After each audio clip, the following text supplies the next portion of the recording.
aucune maman, aucun papa qui va donner naissance, voir son enfant, son bébé être né pour une mission fixe et surtout pour mourir. Et Jésus était né pour mourir. Pourquoi? Jésus était né pour...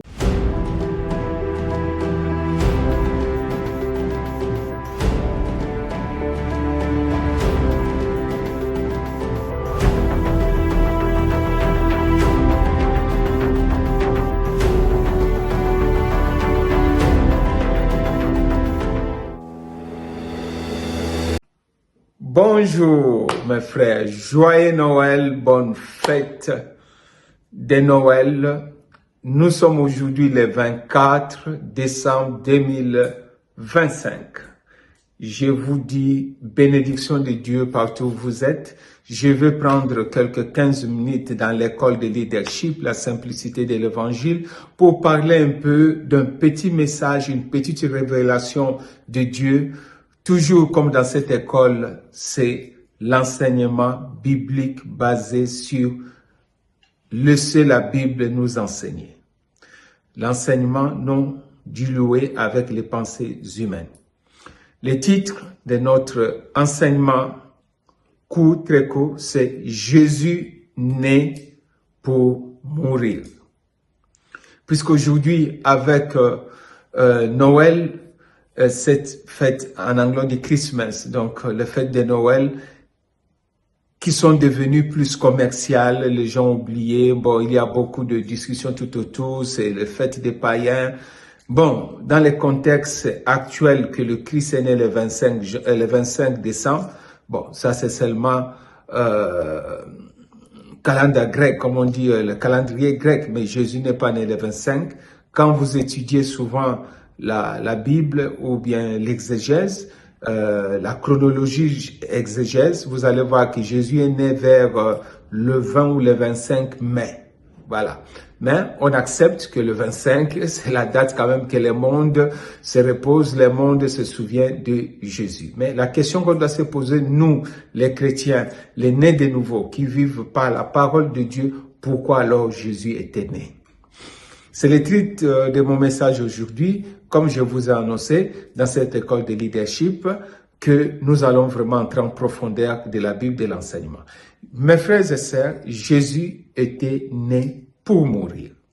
Il n'y a aucun parent, aucune maman, aucun papa qui va donner naissance, voir son enfant, son bébé être né pour une mission fixe et surtout pour mourir. Et Jésus était né pour mourir. Pourquoi? Jésus était né pour mourir pour toi et moi, puisqu'il fallait qu'il passe par la mort pour que nous, pour que toi et moi, ou bien vous et moi, nous soyons réconciliés à Dieu, notre Père, notre Créateur, puisque nous étions séparés. On va aller vite on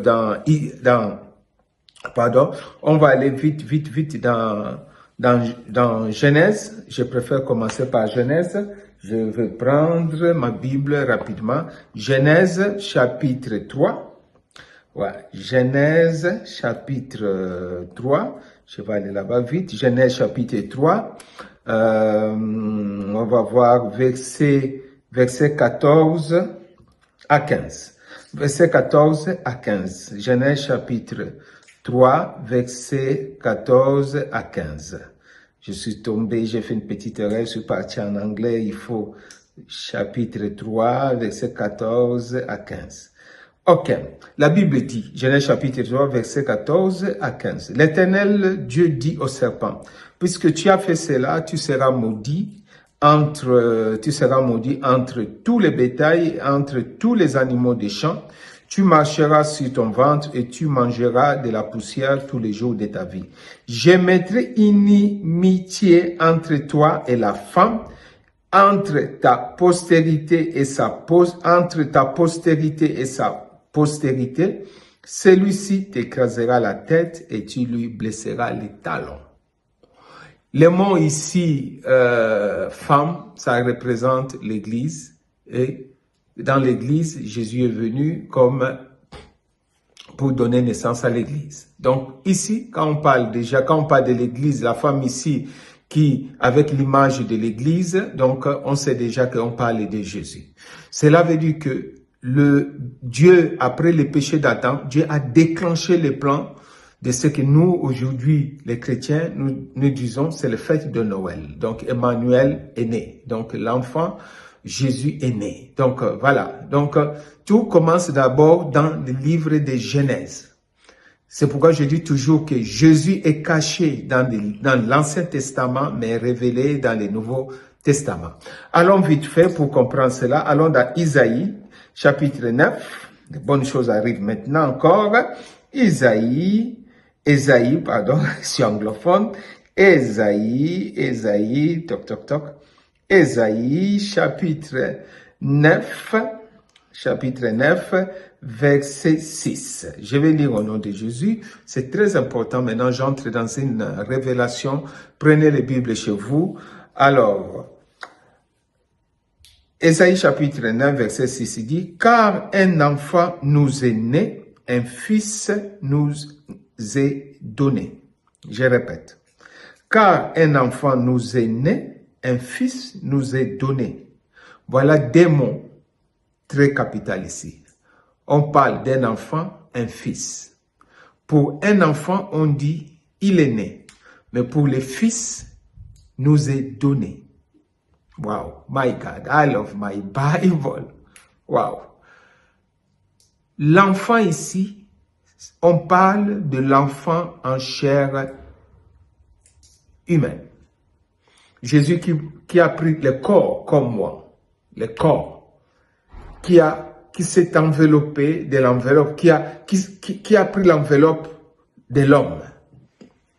Lui, Jésus, qui est Dieu, le Fils de Dieu, il a pris l'enveloppe humaine. Il est né par une femme, Marie, c'est pourquoi ici on dit, un enfant nous est né. Mais la phrase après, virgule, la phrase après, c'est un fils nous est donné. Là, on parle de Dieu qui nous est donné. Puisque un Dieu ne peut pas être né. Très capital, mes frères. Oh my God. Très capital, puisque j'ai vu beaucoup de discussions là-dessus sur est-ce que Dieu peut être né. Je profite pour donner la révélation sur la réponse ici. Un enfant nous est né, un fils nous est donné.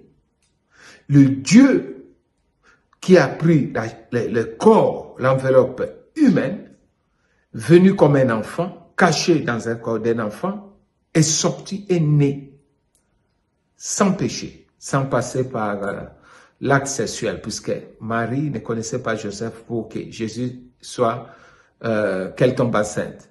Ok? Maintenant, on dit, un fils nous est donné. Le fils ici, c'est Dieu.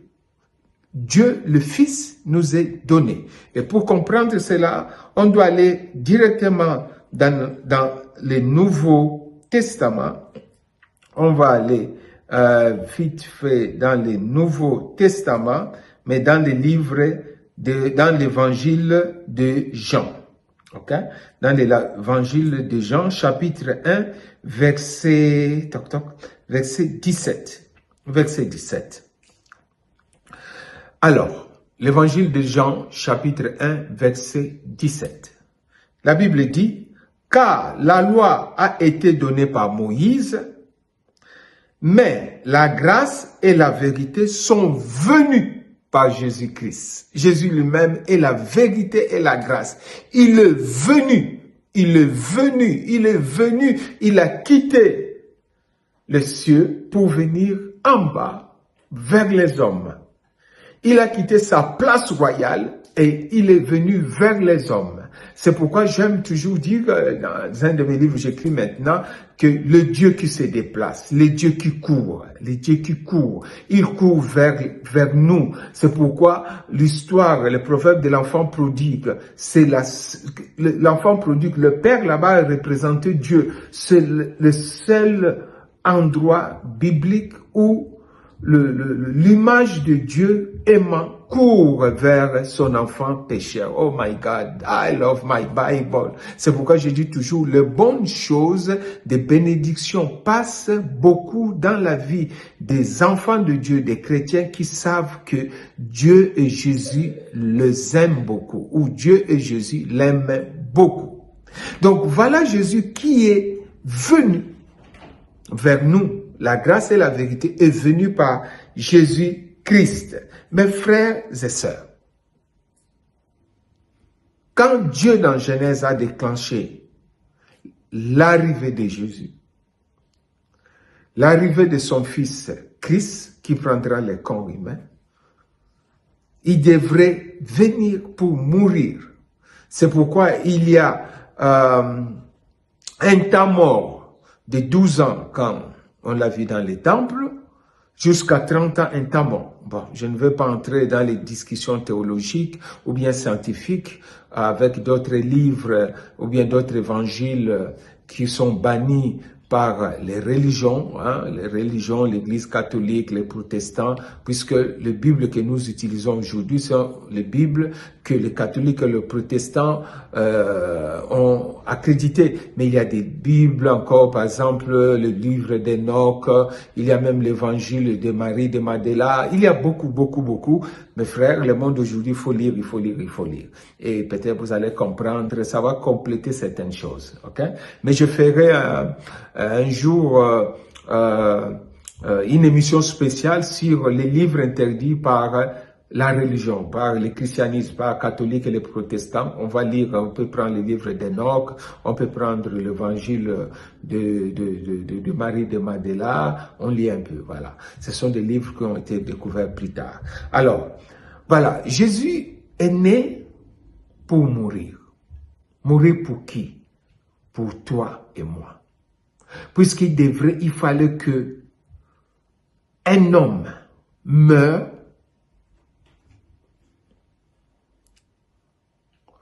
que le sang coule, que le sacrifice soit exécuté, déclenché pour la restauration du Fils vers le Père, Dieu.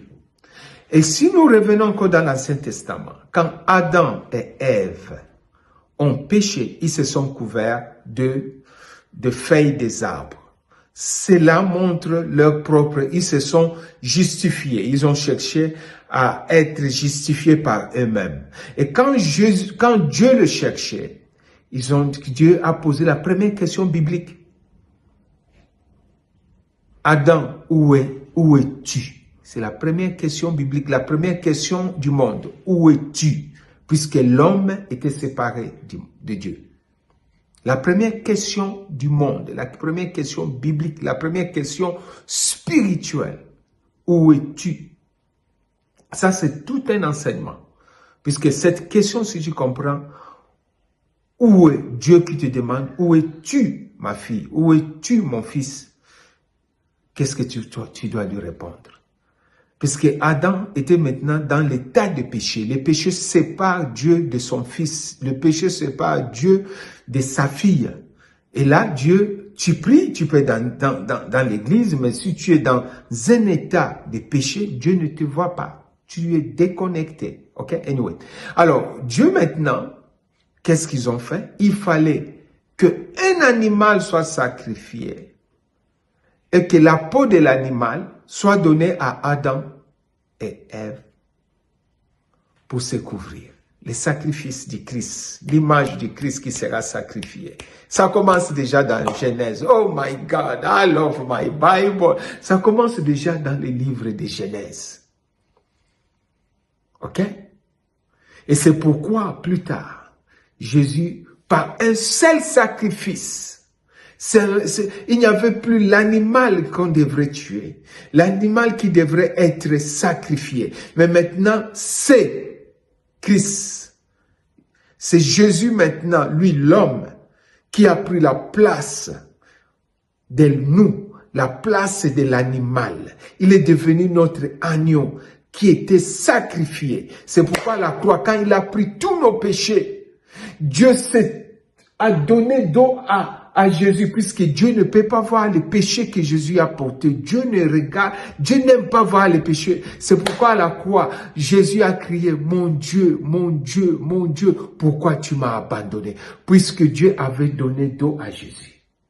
Puisqu'à ce moment-là, il était plein de péchés. Et Dieu ne regarde pas, ne supporte pas les péchés. Les mots se supporter. C'est pourquoi, quand il est mort, il est descendu dans le livre de Romains, dit, il est descendu au fin fond. Il a pris la clé de victoire que Adam avait donnée à Satan.